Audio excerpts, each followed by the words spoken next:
Welcome to our audience in Latin America, in the United States, in Europe, and around the world to this very special event with the 4 foreign ministers from the Mercosur countries, Argentina, Brazil, Paraguay, and Uruguay, hosted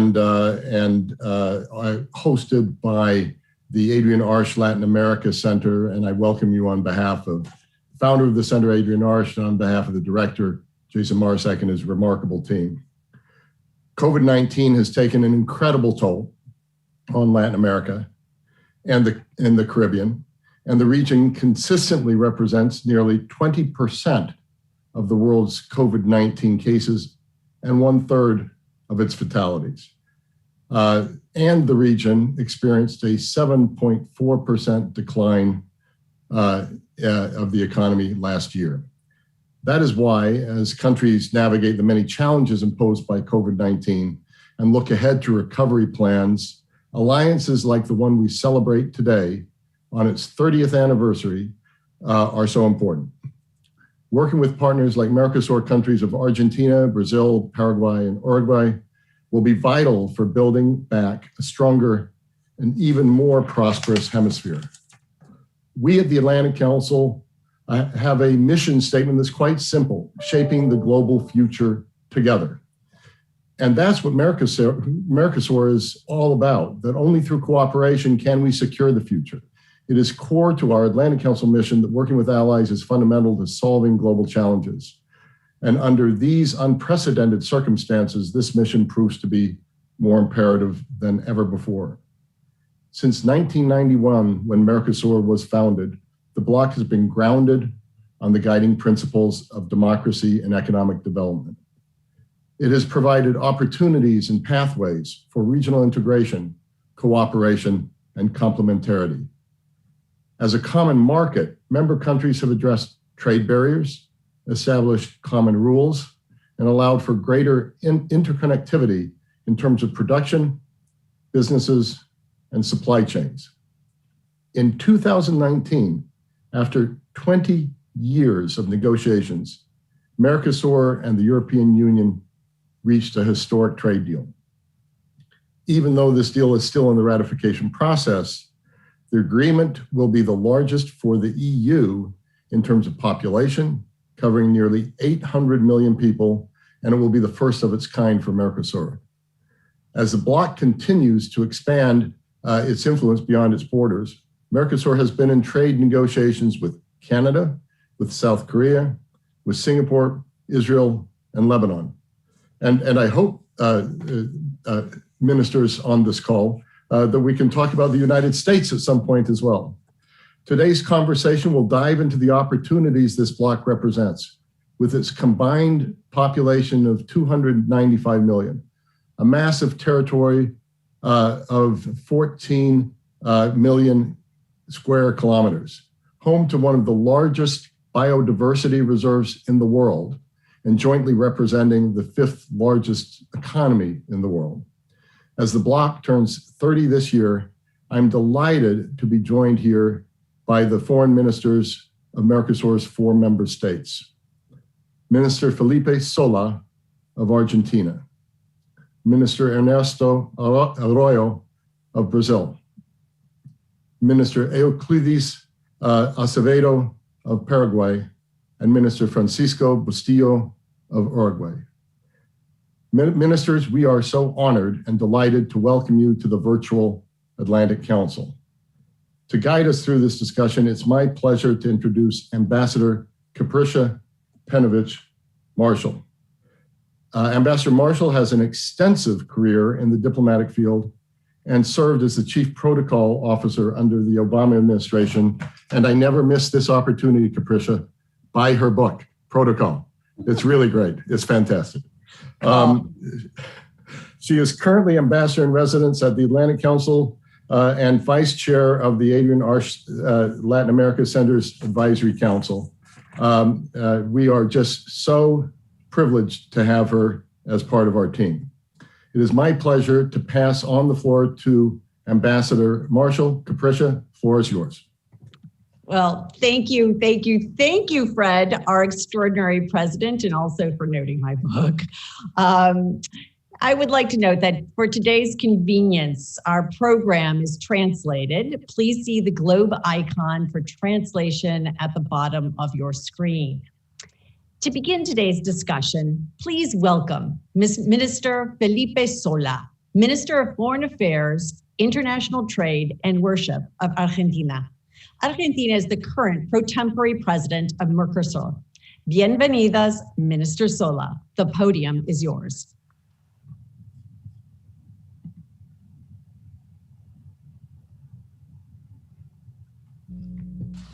Muchas gracias, Thank you very much, Capricia.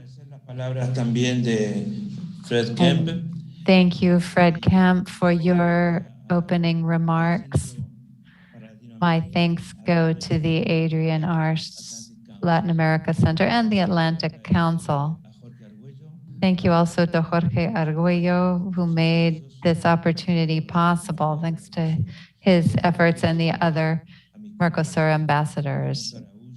And I'd like to greet my colleagues, Ernesto Araujo from Paraguay, Euclides Acevedo. I hadn't had a chance to say hello to him. I did already say hello to Pancho Bustillo from Uruguay. Mercosur is now 30 years old. And I want to highlight 4 points. First, Mercosur was the result of a strong desire for integration. It led to significant increase in trade amongst the 4 countries in its first decade. Though it was not sustained, and that growth plateaued in the last decade. Mercosur has a very important social value. The inhabitants of the 4 countries see their neighbors as brothers, as friends, and it has eliminated the conflicts that we had seen along the border regions of our countries. That completely disappeared. And what we have instead is tourism, the ability to invest in other countries and learn more from each other's strong cultures. Our people have traveled and done business in the other countries. There's been strong exchange, and that provides a social value. Young people were able to go to work in neighboring countries. And so we're looking for a statute on citizenship of Mercosur before too long. Mercosur is an area of peace and potential for growth, an area of democracy and the respect for human rights and a rejection of violence. Those are the values that persist. Now I'd like to speak to the future. The world is not the world it was 30 years ago. The rise of China, increase of digital technology and artificial intelligence, a weakening of the multilateral trade system with more bilateral deals with the larger powers. And these pose challenges for our country and Mercosur in the world.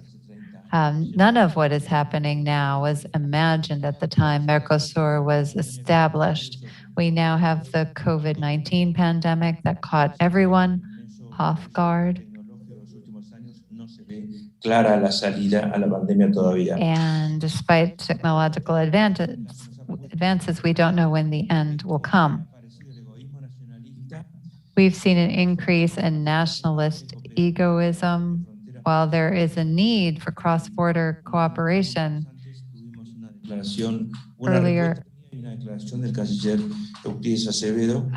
Euclides Acevedo of Paraguay made a statement that highlights just how much anguish is being felt in our countries over the desire for access to vaccines. Mercosur has used some traditional mechanisms for coordination, but they haven't been enough. We've managed to do much in terms of research partnerships, migration, education, diagnostics, treatment. We have the FOSEM Fund for Research and Health Technologies, and it's helped, but it's not even close to dealing with the extent of the challenges. Mercosur has tried to do what it can, but vaccines are central to everything. There's no need to repeat what we have in common. We have a common history, common social ties. Mercosur is a mechanism for integrating into the world,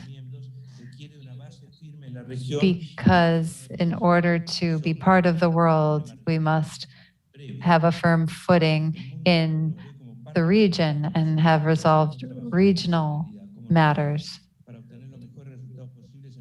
We want to obtain the best results for our region. The realities of our region are not always addressed by the global agenda. The world doesn't know us as well as it could. Mercosur cannot just receive cookie cutter solutions imposed by the rest of the world. And it's not about ideological confrontation. And it's not a messianic plea for independence. No, it's just a desire to have an affirmative, proactive role and to highlight the topics that are important to us. Food security, for instance, has to be discussed with the voice of major food producers. We have great potential for renewable energies. There are many areas in which we can have a voice, whether it's in the WTO or the many other international bodies. We want to reinforce our group identity. And this doesn't mean that our strategies are identical, not at all. But there is a convergence that will enable us to enhance our power. There are multiple and varied postures. Looking at our relationship to China, here we have a risk of going back to trading commodities for industrial products. We are familiar with this situation, and that is not the future of Mercosur, to just sell commodities to buy industrial products. In terms of the European Union, this agreement will give us a basis for continuing to work on our agenda. We have a broad menu of options, but all tied to the central objectives of Mercosur. We want to overcome poverty in our country. Remember that Latin America is the continent with the most inequality on the planet. Despite the anti-integration lobby's pressures, we've always moved together. We're going to continue to discuss asymmetries and the distribution of benefits. Yes, give priority to the countries of Latin America and of the South, and join our voices as to the new international trade agenda. Robert Schuman, who was one of the heads of European integration, said that Europe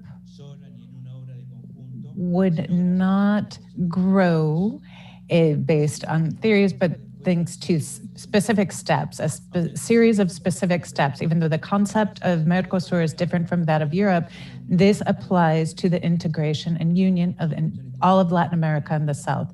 We need specific and concrete steps along these lines. We are part of a process of reflection as Mercosur is is celebrating its 30th anniversary. We see this as an opportunity. We have to do what has to be done. There aren't bad times. It all depends on us. And as that is us, the times will be good.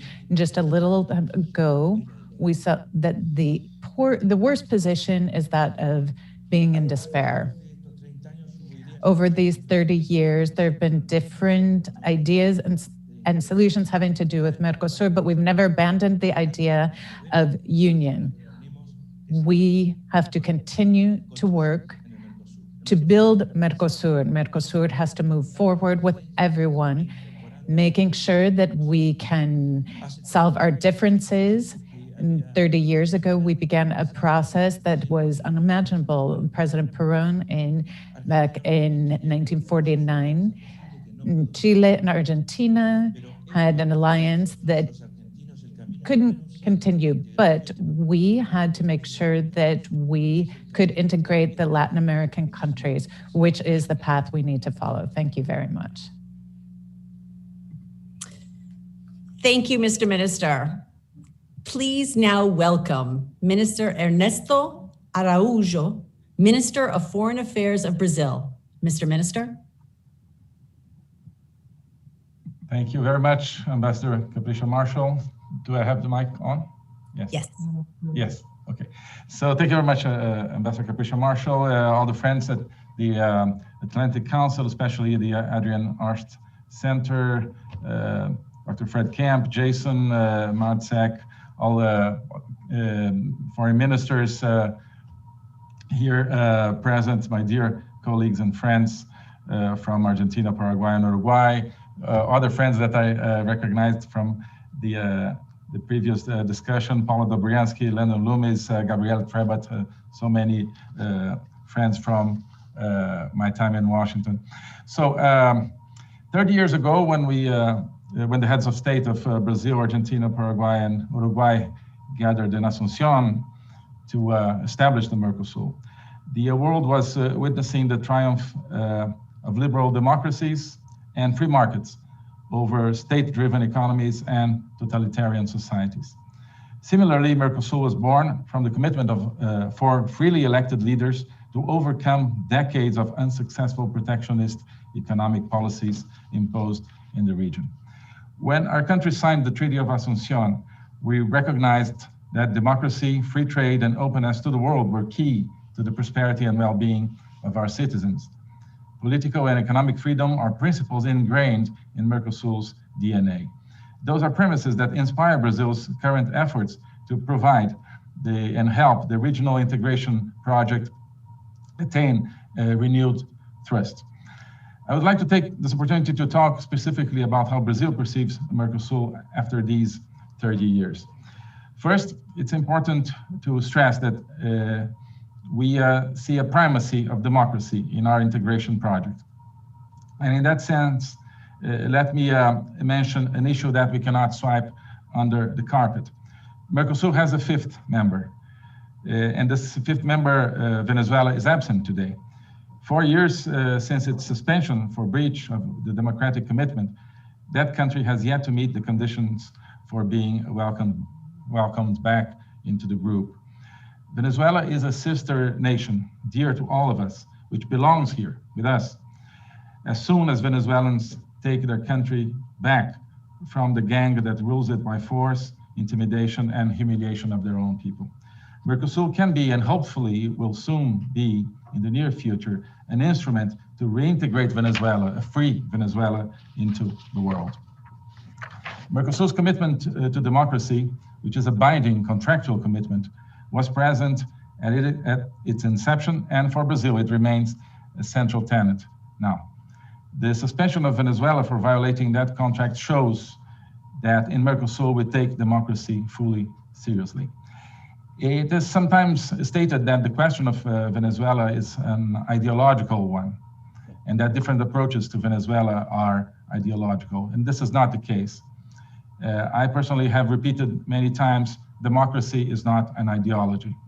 The fight for human dignity against organized crime is not ideological. We cannot ignore the real threats to democracy in our region, and we cannot we cannot replace sound economic policy by slogans, which can sound good but will not help us address our real problems, will not attract investment, will not create jobs, and will not modernize our economies. One interesting comparison to be made is between the Mercosur and ASEAN, the Southeast Asian countries. For example, if you look at where we were back in 1991 and where we are now, we see that ASEAN performed much better than our countries. Basically, we think, because it opted for trade openness. While in Mercosur, we not always opted for trade openness, which was the original calling of the bloc, but resorted in many circumstances to speech making and even flirted with Mercosur as an instrument to not to integrate to the rest of the world, but to isolate from the rest of the world. And I can confess here, and I can say that with some pain, that Brazil under previous administrations was part of that misguided conception of Mercosur, that Brazil saw, particularly in the period from the early 2000s until 2010, more or less, Brazil saw Mercosur as an instrument to avoid integration to the rest of the world. We used Mercosur, for example, to avoid the idea of or the project of the free trade area of the Americas, the FTAA, which we can argue would have transformed our economies if we had become a part of that without losing Mercosur identity. Anyway, we do think that free trade is a pillar of Mercosur. The four member countries have always worked for stronger trade and openness among them, as well as for improving their integration at the regional and international levels. At least that's what we should have done and what we are doing now. Early on, we took a first step by building a network, or starting to build a network of free trade agreements within South America. And in 2019, as the phasing out of tariffs was completed, those efforts culminated in the formation of a free trade area, of what amounts to a free trade area in South America, with the exception of Guyana and Suriname. This is an effort that this part, not everything was, let's say, a going away from the original impulse of Mercosur. This idea and this reality now of Mercosur as part of a South American integration process is something that thrived. Another second step was going beyond South America. Only timid attempts were made for many years with limited scope agreements with India, for example, the Southern African Customs Union, or Israel. But over the last couple of years, we have been finally able to give a new drive to Mercosur's external agenda.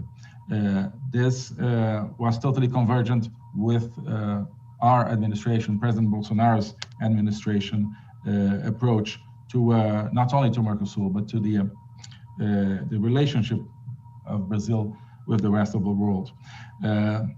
Brazil decided to finally open to the world and to catch up with all the lost opportunities in order to become a key actor in the global supply chains, in the new structure of global trade.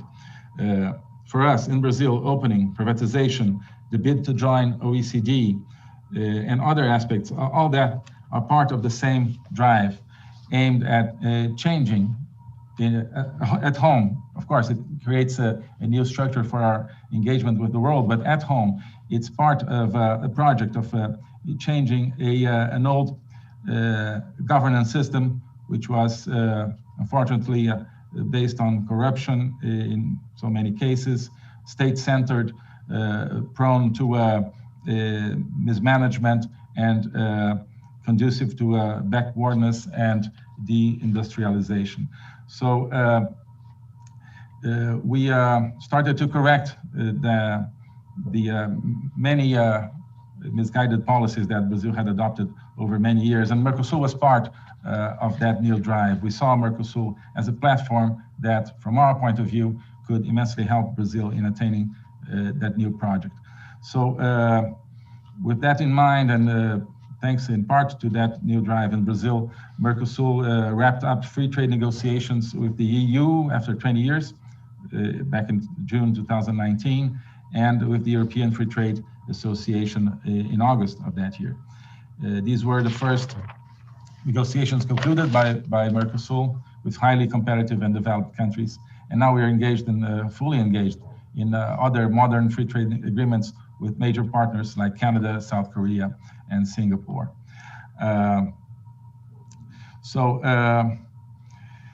We have also, we can say that we reclaimed free trade as a key element also in the internal agenda of Mercosur, and not only with the rest of the world.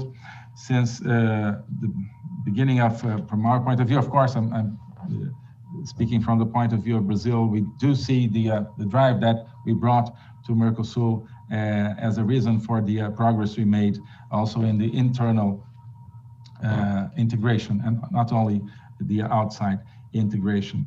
So we had many new initiatives and advances, like the approval of a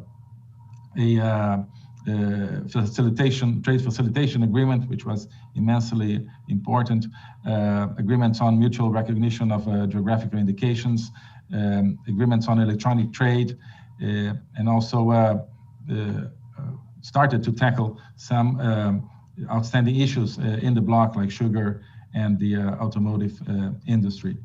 Another progress that we are proud of, and that comes from previous eras, so to say, of Mercosur, but it's revealing now its usefulness, is the FOSEM, the Structural Convergence Fund, whereby Mercosur has invested more than $1 billion in many projects, and recently allocated $16 million to the effort of fighting COVID. So basically, and to conclude, Mercosur, as much as we are sentimentally attached to it, like myself, and I remember very fondly that I was not there for the signing of the agreement, but later the same year, 1991, my first month as a career diplomat, I worked in the first Mercosur summit in Brasilia in December 1991.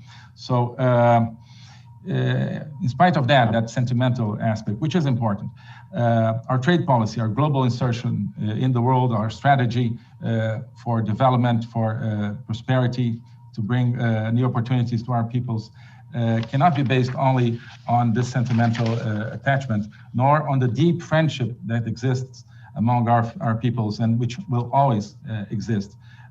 We must go beyond that and build on top of that friendship and that attachment.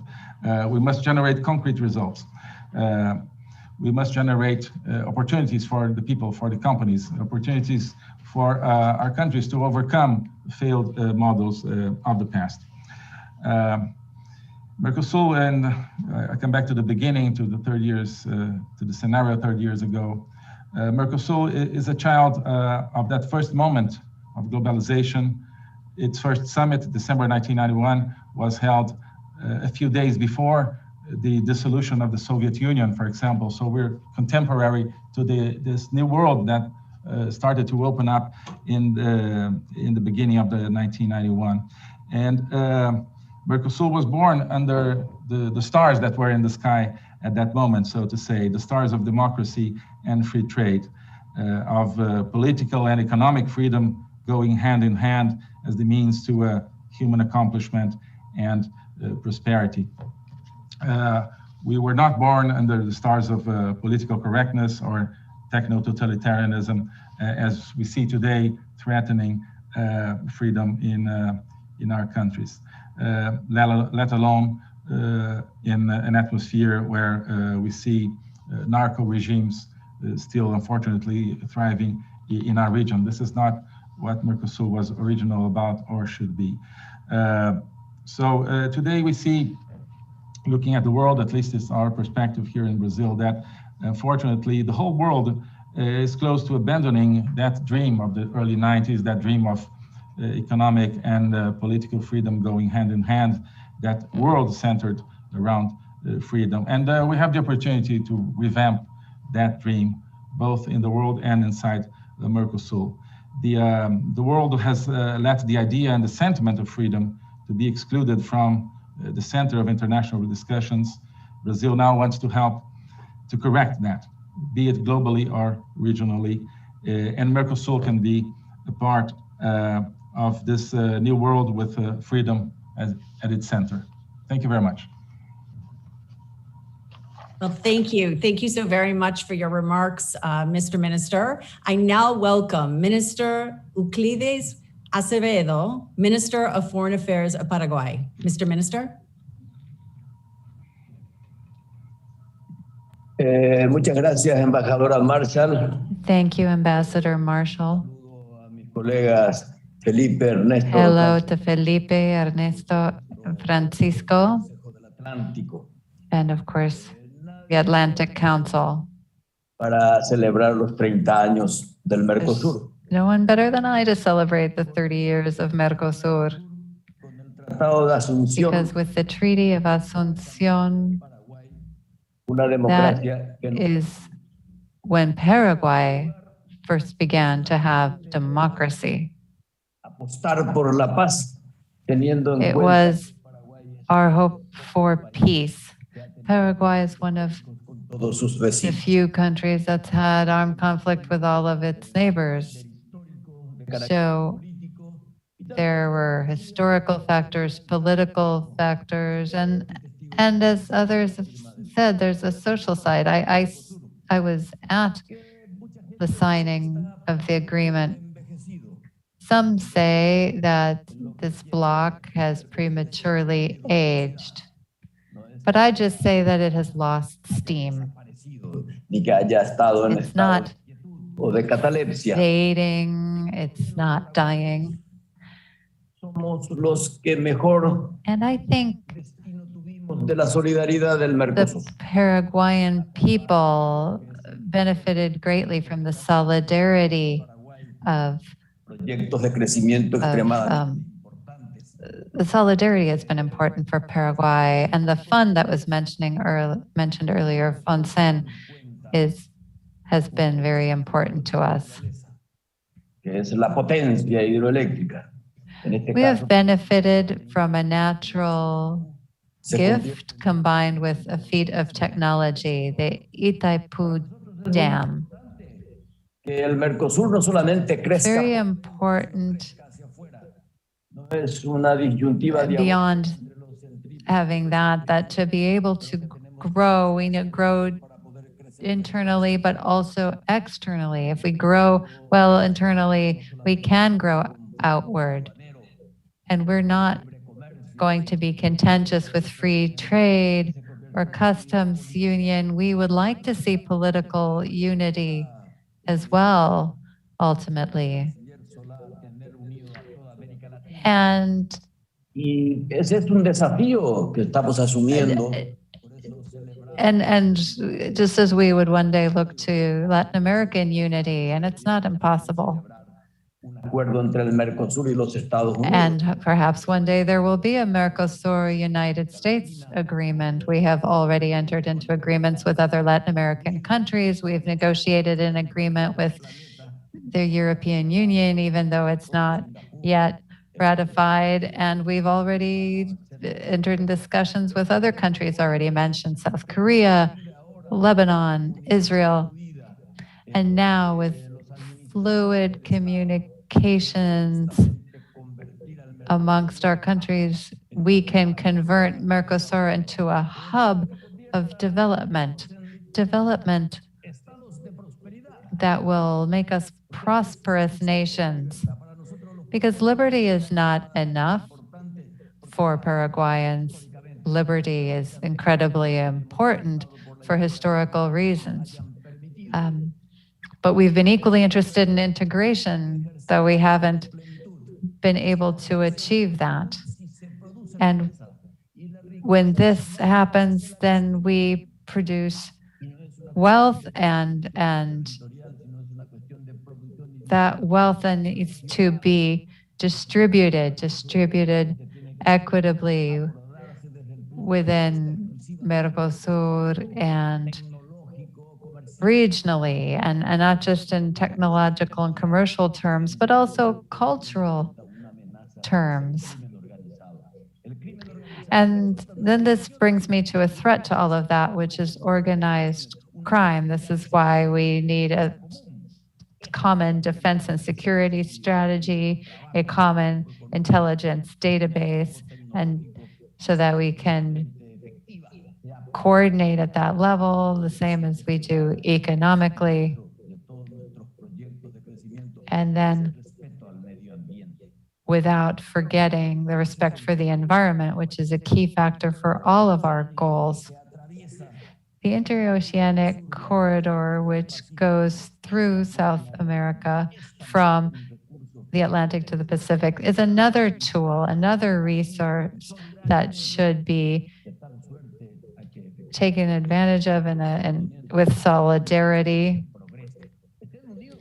We are united by progress. We are united by solidarity, true solidarity, not just the kind to which lip service is paid. This brings me to vaccines, which should be a universal common good, but we don't get any owing to the avarice of some, and I regret having to mention it, but it has to be mentioned because without health, without getting rid of this scourge, this pandemic, we will find it an obstacle to long-term peace and prosperity.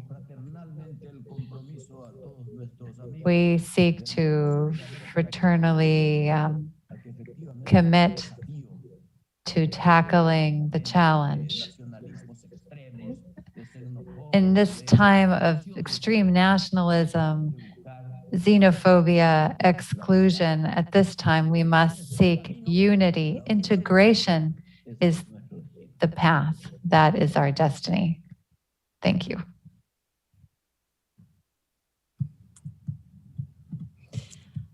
Thank you. Thank you, Mr. Minister. And finally, please welcome Minister Francisco Bustillo, Minister of Foreign Affairs of Uruguay. Minister Bustillo. Muy bien, muchísimas gracias. Es un gusto participar. Thank you so much. It's a pleasure to take part in this forum. I would like to thank the Atlantic Council for inviting us to participate along with the other three foreign ministers. As far as I'm concerned, the forum could end right now because I feel like my colleagues have already represented very well what Mercosur is. I feel really identified with all the remarks of my colleagues. We're pleased to be part of this block. Thank you to my colleagues.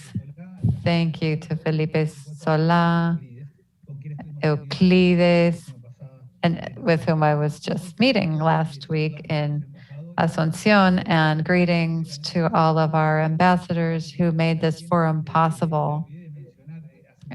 And earlier in a private conversation, I forgot to mention my ambassador, the ambassador for Uruguay, Duran, who has done excellent work.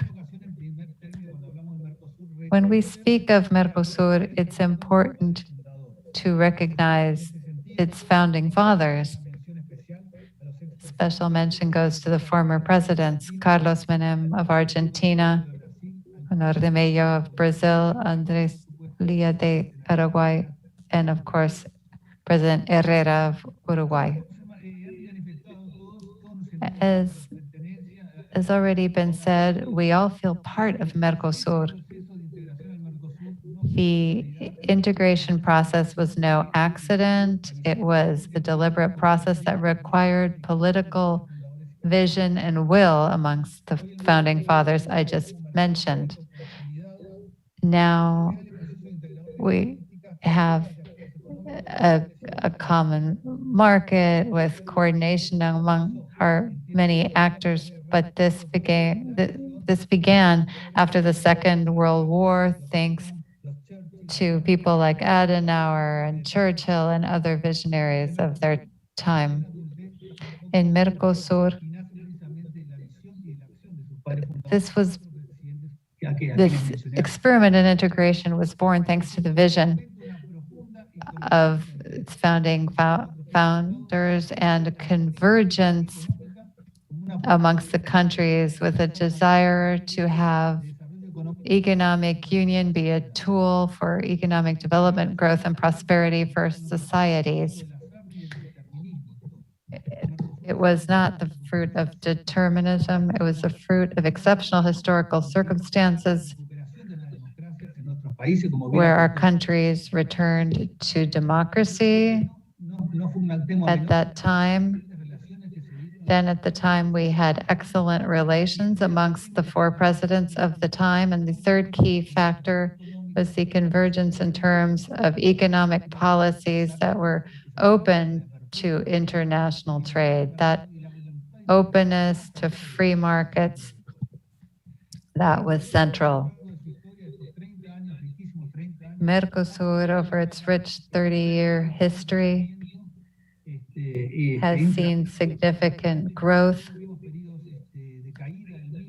There were slowdowns in growth tied to devaluations in 99 and 2000, after which growth resumed, though not at the rate seen in the beginning.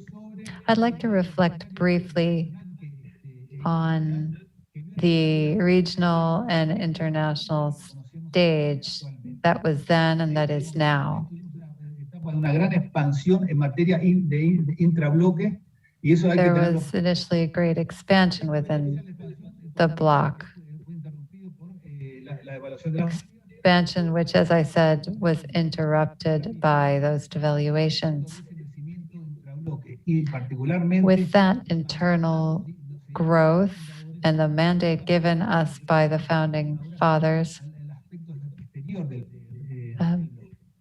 there were also external factors as well. And it's important to highlight now the negotiations between Mercosur and the European Union. That was more than 20 years in the making, but it's an excellent example of what Mercosur is capable of when the countries pursue the same goal. And I think we're setting an excellent example that despite the difficulties that have existed and continue to exist, we continue to be united in pursuit of the same goal with a positive attitude. Argentina now is the pro tem president. When Uruguay was in that role, I went to Europe, and we see that there are still vestiges of the old protectionism, especially in the area of agriculture. And this requires us to redouble our efforts in that regard. But aside from the vicissitudes that affected the final stages of negotiation, I still say that it clearly demonstrates what the bloc is capable of in terms of negotiating very ambitious trade agreements with external parties. We need to continue to open doors, diversify our ties, and identify new trade opportunities, new export opportunities, and to expand and improve market access and see greater competitiveness, which are key. We cannot, however, ignore the fact that there are differences in vision in terms of priorities and how to enter the international markets. And of course, there are different positions regarding specific aspects of negotiation. But we believe that the flexibility, which has been mentioned so many times, that should be the rule and not the exception. We have asked our partners to work and to ensure to create modalities for coordination and negotiation that are more flexible, and we are aware of the different sensibilities because we do not want any of the new partners to be prevented from enjoying the trade benefits of Mercosur. Please allow me to conclude by saying that Uruguay has always considered this process as a point of no return for processes for integration in Latin America. We want to meet everyone's expectations. We're truly honored with what we have accomplished, but we know that there's been disappointment in not achieving everything. But for 30 years, we've been walking hand in hand as what is most important, which we heard from Minister Sola, that Mercosur countries have to be united vis-a-vis our objectives. However, there is no human structure that can survive complacency or self-satisfaction. This is the work, therefore, that we must do. We are working among the 4 member countries, and I repeat that we continue to assert the importance of Mercosur and the Mercosur countries in the market and the world. Thank you, ministers, for your informative remarks. Your Excellencies, let's now engage in a quick discussion. Regrettably, we have very limited time, so we'll have to limit your answers to about 2 to 3 minutes. Beginning with Minister Sola. In its 30-year history, Mercosur has expanded to incorporate but later suspend Venezuela and is now considering Bolivia's accession. As the current pro tempore president of Mercosur, Argentina has expressed its commitment to having Bolivia officially join the bloc.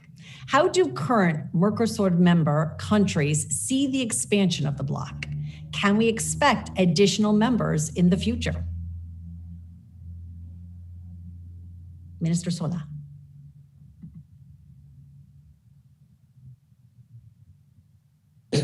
El protocolo que firmó And the Bolivia protocol signed by Bolivia in 2012 with the full members of Mercosur at the time,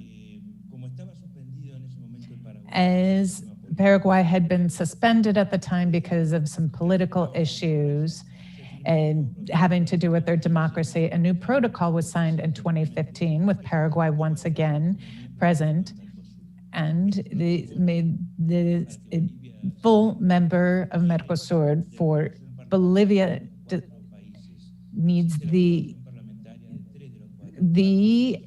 full ratification by the 4 parliaments of the 4 Mercosur countries. 3 have ratified Bolivia's membership, and we're still waiting for for Brazil's Senate to approve that so Bolivia can be a full member. Chile was the first associate member state. And Mercosur has an agreement that has the highest coverage that Bolivia has. But Chile has not asked to join as a full member, despite the signing of the other protocol. To be as an associate country, you have to have a free trade agreement with Mercosur and be a member of ALADI, which is an integration alliance in Latin America. And all the associate countries are part of the agreement of the complementation agreement. Colombia, Peru have that status, Peru, Ecuador, and Colombia. These, however, are just partial in scope. They are not full members. I did want to note that Suriname and Guyana could become members as well, because we have made more flexible the criteria for being associate countries. As I said, we have done this. We made this flexible for both Suriname and Guyana. That's the current status. I do believe that Mercosur, looking forward, is feeling some pressure from some of our partners to have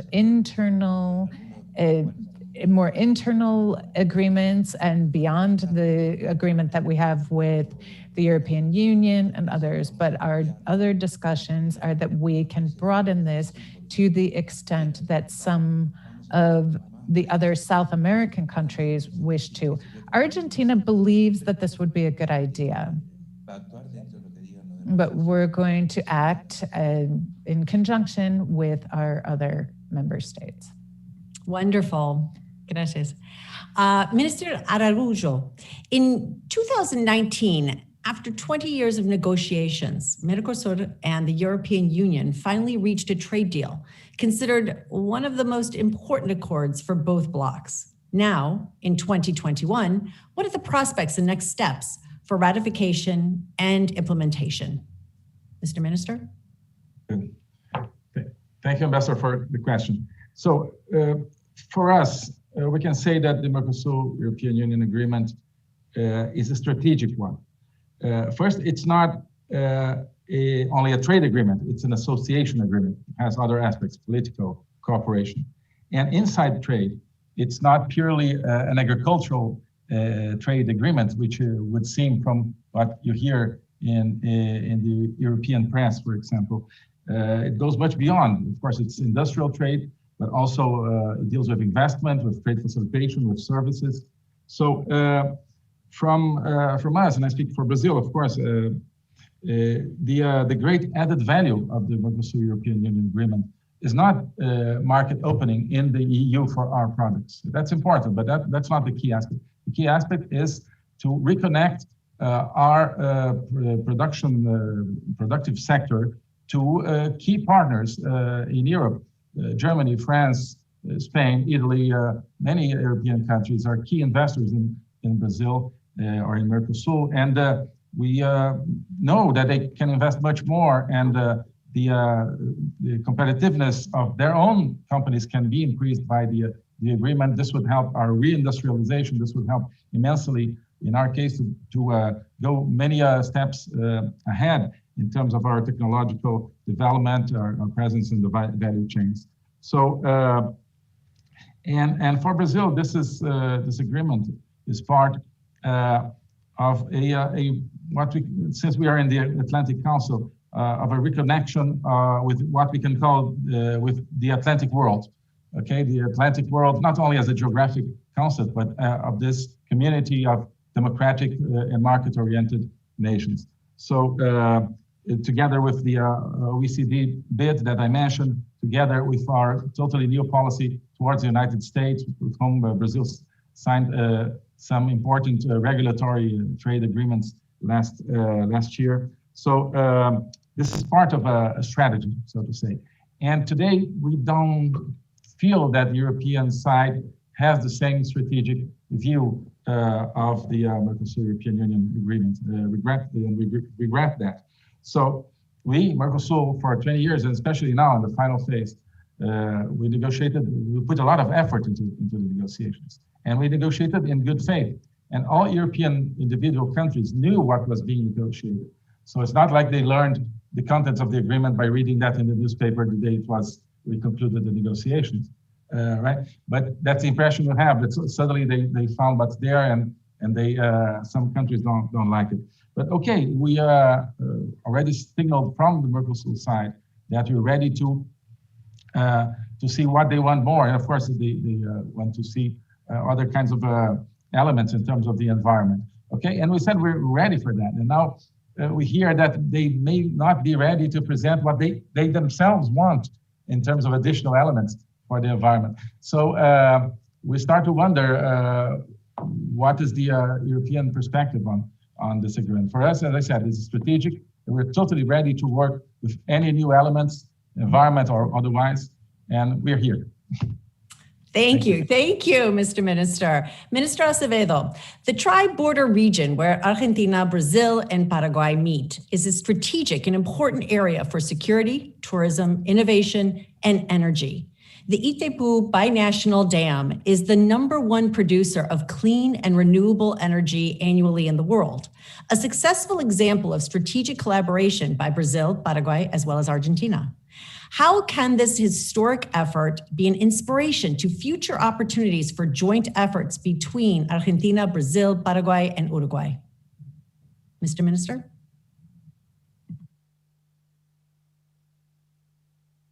Es un objetivo estratégico, This is obviamente. a strategic objective, clearly.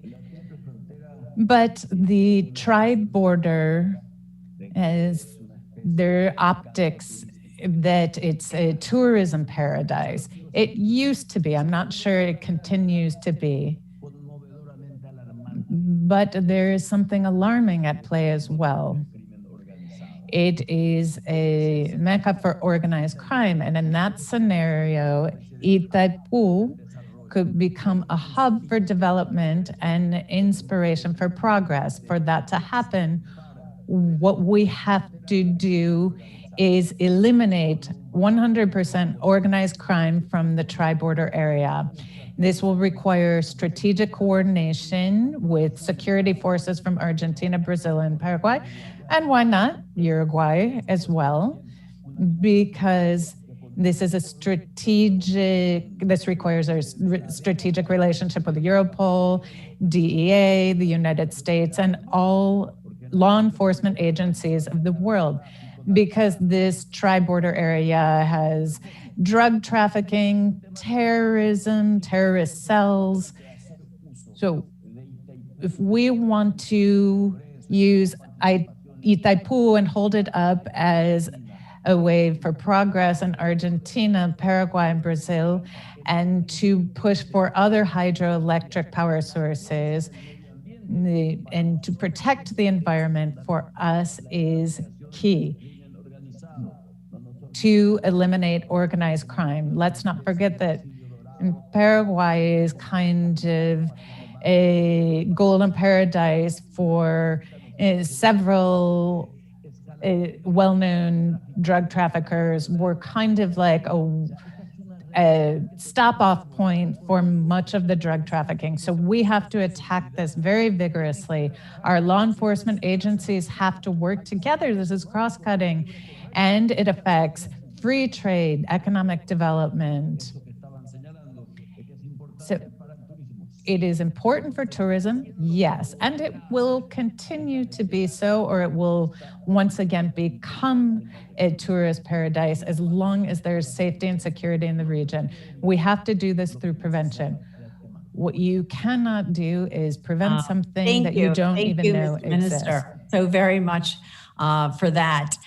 Minister Bustillo, today we celebrate Mercosur's 30th anniversary, 30 years of history, 30 years of cooperation, 30 years of important accomplishments for the future of the region. What can we expect for the next 30 years of Mercosur? What will be the importance of the bloc for its member states, for the rest of Latin America and the world? Big question.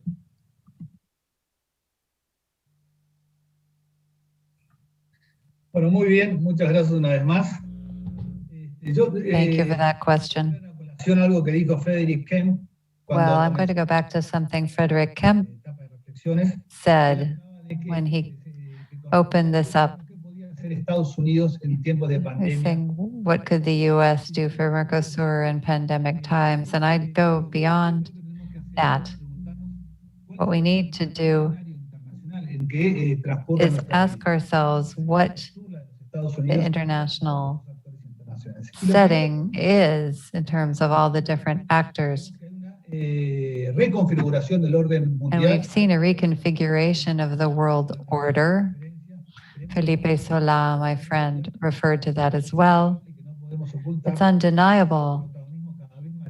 We cannot deny the increasingly central role played by China.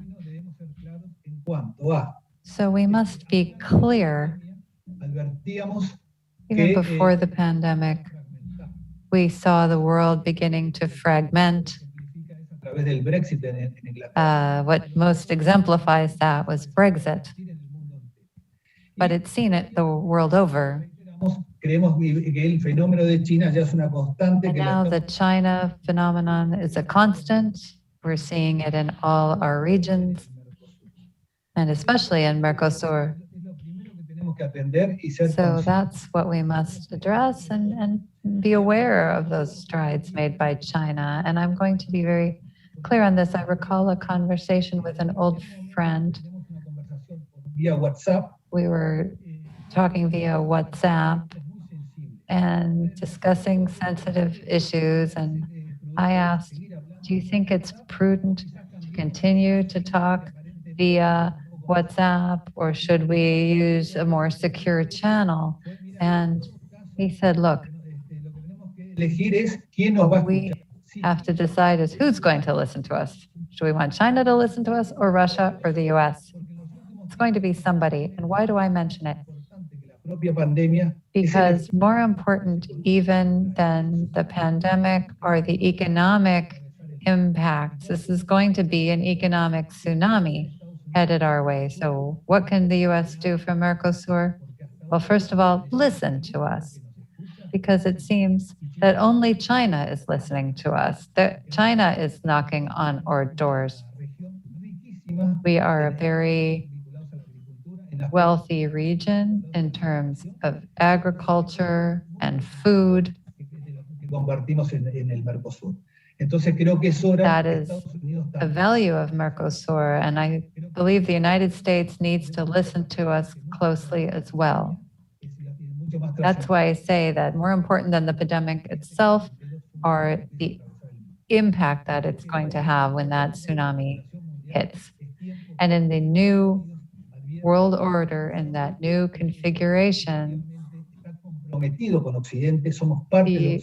United States needs to understand we're part of the West, we're committed to the West, we share Western values, we're part of the Western culture. So it is time for the US to realize that, show concern, and reach out more to this region. Well, thank you. Thank you, Minister Sola of Argentina. Thank you, Minister Araujo of Brazil, Minister Acevedo of Paraguay, and Minister Bustillo of Uruguay for this engaging and truly informative discussion. And congratulations to Mercosur on your 30th anniversary. Gracias a todos.